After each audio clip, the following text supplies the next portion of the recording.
నమస్తే welcome to BCN news నా పేరు మానస ముందుగా ముఖ్యాంశాలు తిరుపతిలో స్వర్ణాంధ్ర స్వచ్ఛాంధ్ర కార్యక్రమంలో పాల్గొన్న సీఎం చంద్రబాబు ఇంట్లో చెత్తను ఊడ్చినట్టే రాజకీయ నేరస్తులను కూడా ఊడ్చి పారేయాలని పిలుపు గుంటూరులో స్ఫూర్తి పేరుతో నిర్వహించిన మెగా సీఏ విద్యార్థుల సమావేశానికి హాజరైన నారా లోకేష్ ఏపీ ఆర్థికాభివృద్ధిలో సీఏలు భాగస్వామ్యం కావాలన్న మంత్రి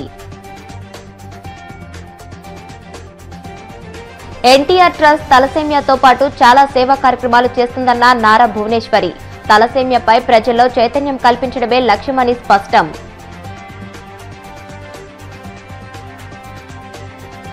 హంద్రీనీవా గురించి మాట్లాడే అర్హత చంద్రబాబుకు లేదన్న మాజీ మంత్రి శైలజానాథ్ 5 టీఎంసీల త్రాగునీటి ప్రాజెక్టుగా మార్చిన గనుడు అంటూ ఫైర్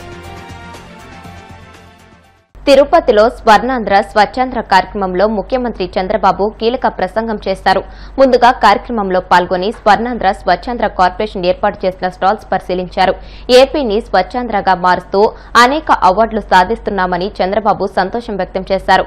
జాతీయ స్థాయిలో ఏపీకి 5 స్వచ్ఛ సర్వేక్షణ్ అవార్డులు వచ్చాయని అవార్డులు సాధించిన వారందరికీ అభినందనలు తెలియజేశారు.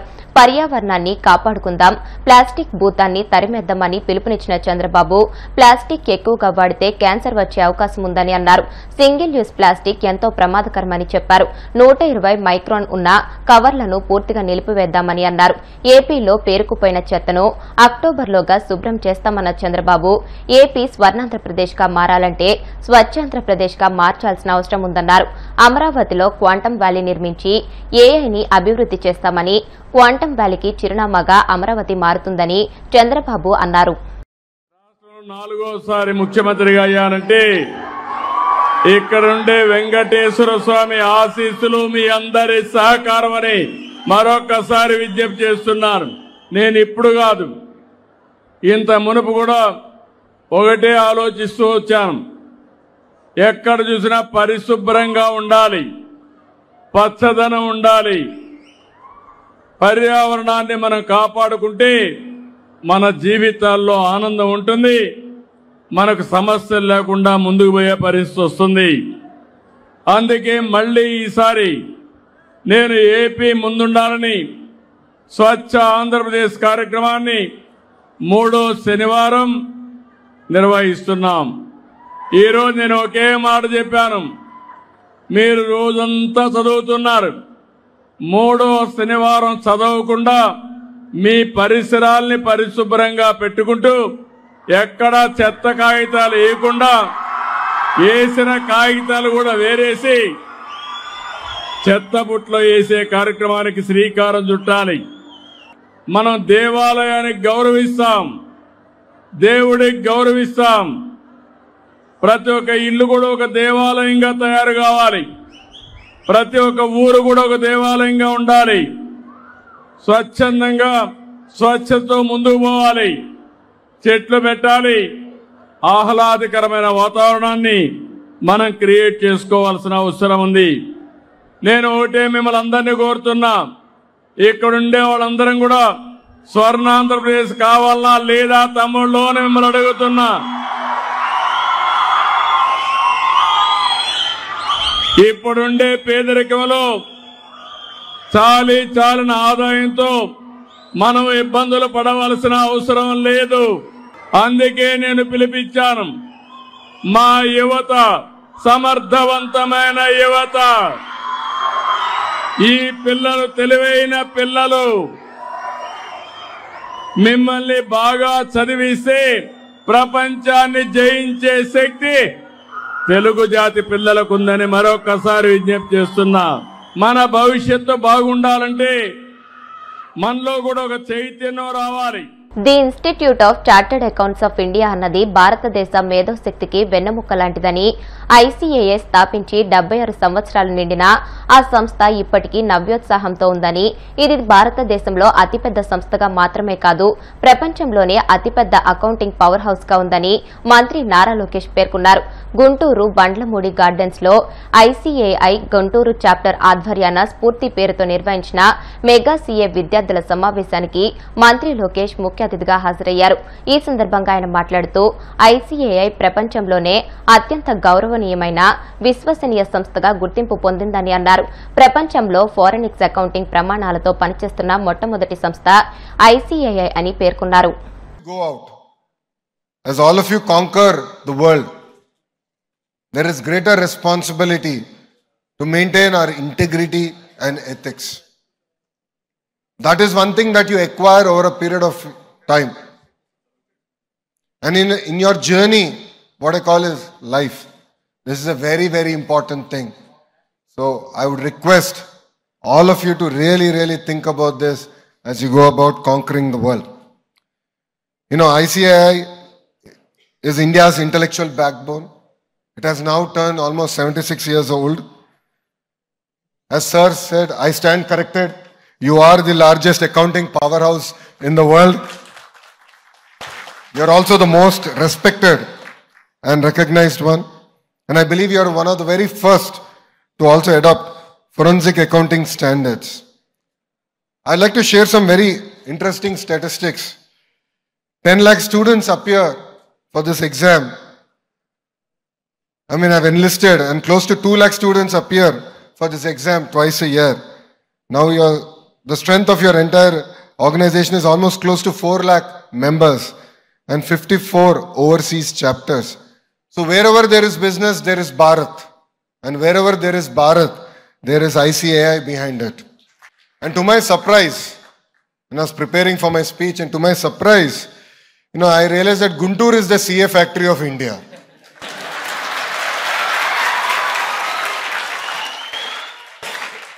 I thought Guntur doctors, engineers conquered the world. Clearly, I stand wrong. Guntur CAs have managed to conquer the world. Close to 10,000 students are pursuing this career. And the number of students who are pursuing CA are higher than the students who are pursuing engineering and medicine combined. So we have amazing talent here. One of the highest pass percentages, which means that there's amazing aspiration. From Guntur to Gulf, America to Australia, wherever you go, you actually end up seeing Telugu CAs today. As I said, your profession is not easy. That's why I chose to become a Stanford MBA. It is a very difficult profession, but that's what makes it very valuable. తలసేమియాపై ప్రజల్లో చైతన్యం కల్పించడమే తమ లక్ష్యమని NTR memorial trust managing trustee Nara Bhuvaneshwari అన్నారు. Visakha beach లో భువనేశ్వరి సారథ్యంలో thalassemia run జరిగింది. 3K, 5K, 10K 3 విభాగాలుగా రన్ నిర్వహించారు. సుమారు 25,000 మంది రన్ లో పాల్గొన్నారు. ఎన్టీఆర్ ట్రస్ట్ తలసేమియాతో పాటు చాలా సేవా కార్యక్రమాలు చేస్తుందని నారా భువనేశ్వరి తెలియజేశారు. ఇప్పటి వరకు 8 లక్షల మందికి పైగా రక్తాన్ని అందించామన్నారు. 15,000కు పైగా సంజీవిని ఆరోగ్య శిబిరాలు నిర్వహించి లక్షల మందికి వైద్య సేవలు అందించామన్న భువనేశ్వరి దాతలు ముందుకు రావాలని పిలుపునిచ్చారు. ఈ కార్యక్రమానికి వెయిట్ లిఫ్టింగ్ క్రీడాకారిణి కరణం మల్లేశ్వరి, హోంమంత్రి వంగలపూడి అనిత, సంగీత దర్శకుడు SS తమన్ హాజరయ్యారు. వివిధ అంతర్జాతీయ పోటీల్లో పతకాలు సాధించిన రాష్ట్ర క్రీడాకారులను ఈ సందర్భంగా సత్కరించారు. SS తమన్ నిర్వహించిన మ్యూజికల్ నైట్ అలరించింది.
థాలసీమియా రన్లో పాల్గొన్న వాళ్ళకి అట్లానే వైజాగ్ నివాసులకి అందరికీ నా హృదయపూర్వక ధన్యవాదాలు, నమస్కారాలు. ఎందుకంటే ఈ థాలసీమియాలో రన్లో మీరు పాల్గొనటం ఇది ఒక అవేర్నెస్. థాలసీమియా అనే ఒక జబ్బు చాలా మందికి తెలీదు, మాకే తెలీదు. బ్లడ్ బ్యాంక్కి ఒక అవసరమైన వ్యక్తి వచ్చినప్పుడు, ఒక స్త్రీ తన బిడ్డతో వచ్చినప్పుడు కానీ మాకు తెలిసింది ఇది చాలా అవసరమని. అట్లా ఈ థాలసీమియా అనేది చాలా మందికి తెలీదు. ఈ థాలసీమియా రన్ అనేది ప్రజలు తెలుసుకోవటానికి వాట్ ఈస్ దిస్ అబౌట్, ఇది దేని గురించి, ఎవరికి వస్తుంది ఇది, it is a genetic disorder. ఎంత మనం బ్లడ్ ట్రాన్స్ఫ్యూషన్ చేసినా కూడా వాళ్ళకి బ్లడ్ తగ్గుతూ ఉంటుంది. అట్లా ఆ పేషెంట్స్కి మళ్ళీ వాళ్ళకి ఎప్పుడు తగ్గినప్పుడు ఎమ్మటే మళ్ళీ బ్లడ్ ట్రాన్స్ఫ్యూషన్ అనేది చేస్తుంది. అట్లానే వాళ్ళు ఊపిరి పీల్చుకోవటం కూడా చాలా ఇబ్బందికరంగా ఉంటాయి. అట్లానే ఆ మందులు కూడా చాలా ఖరీదైంది. పేద ప్రజలకి అవి వాళ్ళు తీసుకోవటం, కొనుక్కోవటం కానీ. అందుకే మా ఎన్టీఆర్ ట్రస్ట్ ఇది తెలియజేయటానికి, రేపు కూడా మేమేమన్నా చేసినప్పుడు ప్రజలకి తెలియటానికి వాట్ ఈస్ ఈ థాలసీమియా వ్యాధి గురించి అనేది మా ఎన్టీఆర్ ట్రస్ట్. అందుకే ఈ థాలసీమియా రన్ ముందుకు తీసుకెళ్ళి, సో అందరికీ మీరు ఈ రన్నే కాదు, రేపు ఎవరైనా బాధ్యతలు ఉన్నప్పుడు మీరందరూ ముందుకొచ్చి వాళ్ళకి సహకారపడాలని నేను కోరుతున్నాను. హంద్రీనీవా ప్రాజెక్టు గురించి మాట్లాడే అర్హత సీఎం చంద్రబాబుకు లేదని వైసీపీ సీనియర్ నేత మాజీ మంత్రి సాకే శైలజనాథ్ మండిపడ్డారు. అనంతపురం జిల్లా పార్టీ కార్యాలయంలో ఆయన మీడియాతో మాట్లాడుతూ హంద్రీనీవాను కేవలం 5 టీఎంసీల త్రాగునీటి ప్రాజెక్టు స్థాయికి కుదించిన గనుడు చంద్రబాబు అని ఆగ్రహం వ్యక్తం చేశారు. వైఎస్ఆర్ నాడు రాయలసీమ కష్టాలను తీర్చడానికి 3850 క్యూసెక్ల నీటిని తీసుకొచ్చే ప్రాజెక్టుగా హంద్రీనీవాకు రూపకల్పన చేశారని వెల్లడించారు. సిగ్గు లేకుండా చంద్రబాబు హంద్రీనీవాను తానే పూర్తి చేశానంటూ అబద్దాలు మాట్లాడడాన్ని చూసి రాయలసీమ వాసులు నవ్వుకుంటున్నారని ధ్వజమెత్తారు. హంద్రీనీవా ఎత్తిపోతల పథకం ముఖద్వారం దగ్గర ఆయన నీళ్లు రిలీజ్ చేశారు. మాలాంటి వాళ్ళంతా ఆశ్చర్యపోయినాం. ముఖ్యమంత్రి గారు ఏంటి, అక్కడికి పోవడం ఏంటి, ఆల్రెడీ దాన్ని ఒకసారి జాతికి ఆంధ్రప్రదేశ్ రాష్ట్ర ప్రభుత్వం అంకితం చేసింది. నీళ్లు వదిలేసి ఒక టీఎంసీ 1.1 టీఎంసీ 2 వరకు నీళ్లు తీసుకొని వచ్చి అనంతపురం జిల్లా జీడిపల్ రిజర్వాయర్లోకి నీళ్లు వేసి ఆల్రెడీ ఒకసారి జాతికి అంకితం చేసింది. కానీ చంద్రబాబు నాయుడు గారు మీరు అట్టహాసంగా బహుశా ఎక్కడి నుంచో సపరేట్ ఫ్లైట్లో వచ్చి మళ్ళీ అటు నుంచి హెలికాప్టర్లో పోయి అటు నుంచి బండ్లో పోయి ఆ నీళ్లు విడుదల చేశారు. మీరు మా జిల్లా మంత్రి, అసలు మీకు ఒక్క నిమిషమైనా సరే మనసులో ఎక్కడో ఒక చోట ఓ విధమైన ఆ నేరపూరిత భావం కలగదా? మీకు నేను తప్పు చేశాయనే మాట కలగదా? హంద్రీనీవా గురించి మాకు మీరు చెప్తారా? అనంతపురం జిల్లా ప్రజలకు, రాయలసీమ ప్రజలకు మీరు చెప్తారు. రాయలసీమ గురించి ఏనాడు పట్టించుకొని మీరు మాకు హంద్రీనీవా గురించి మాట్లాడతారు. ఎన్ని నీళ్ళు వస్తాయి, ఎన్ని పంపులు పనిచేస్తాయి, ఆ పంపులకు కరెంట్ ఎంత ఖర్చు అవుతుంది, అనంతపురం జిల్లాలో ఎన్ని ఎకరాలకు నీళ్ళు ఇస్తాం, కడపలో ఎన్ని ఇస్తాం, చిత్తూరులో ఎన్ని ఇస్తామని మీరు చెప్తా పోతా ఉన్నారు. మధ్య మధ్యలో వినండి తమ్ముళ్ళు అంటారు. ఆఖరికి మీ తమ్ముళ్ళు బాగా వినాలి, ఎందుకంటే మర్చిపోతారు. 1983లో అనుకుంటాను ఇప్పటి సత్యసాయి జిల్లా ఓబుల్దేవ చెరువులో హంద్రీనీవాకు శంకుస్థాపన జరిగింది. చంద్రబాబు నాయుడు గారు గుర్తు తెచ్చుకోవాలి, మీ తమ్ముళ్ళకు కూడా గుర్తు చేయాలి. మీరు వెన్నుపోటు పొడిచి అధికారాన్ని లాక్కొని మానసిక వ్యధకు గురి చేస్తే అర్ధాంతరంగా మరణించిన ఆనాటి సీనియర్ ఎన్టీ రామారావు గారు ముఖ్యమంత్రిగా ఒడిస్సీలో శంకుస్థాపన చేశారు. అది మానసపుత్రిక అని చెప్పుకున్నారు. ఆయన తయారు చేస్తే ఆయన పూర్తి చేశా అని చెప్పుకున్నాడు. నిజంగా చెప్పుకోవడానికి మీకు నోరు ఎట్లా వస్తూ ఉంది బాబు గారు అడుగుతా ఉన్నాం. మీకు హంద్రీనీవాకున్న సంబంధం ఒకసారి మాట్లాడుకుంటే బాగుంటుంది. మీరు 96 లోక్సభ ఎలక్షన్లు వస్తూ ఉంటే ఉరవకొండలో పోయి శంకుస్థాపన రాయి వేసేకపోయారు. మరి దాన్ని మీరు ఏమాత్రం పట్టించుకోలేదు బాబు గారు. మరి 99లో అసెంబ్లీ ఎన్నికలు వచ్చాయి.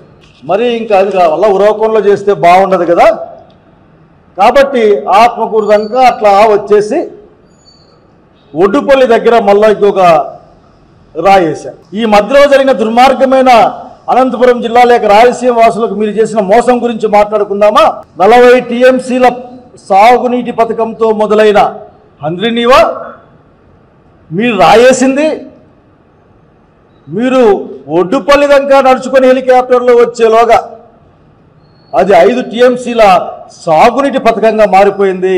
చాలా పెద్ద మనసుతో మాకు మేము వ్యవసాయం చేసుకోలేం. అనంతపురం వాళ్ళకి వ్యవసాయం చేత కాదు కాబట్టి సాగునీటి ప్రాజెక్ట్ని తాగునీటి ప్రాజెక్టుగా మార్చేశారు. ఈరోజు లెక్కలు చెప్తారు, మేము 10 లక్షలు ఎంత 16,000 కోట్లు 18,000 కోట్లు ఖర్చు పెట్టామని చెప్తా ఉన్నావు బాబు గారు. మీకు లెక్క చెప్పనా, నేను 95 నుండి 2004 వరకు మీరే అధికారంలో ఉంటారు. మీరు చెప్తా ఉంటారు అసలు నేను గెలిచా అని చెప్తా ఉంటారు. మీరు ఖర్చు పెట్టిన డబ్బు 13,75,00,000. మా జిల్లాలో మొయ్యలేరు ఆ డబ్బుల్ని పాపం.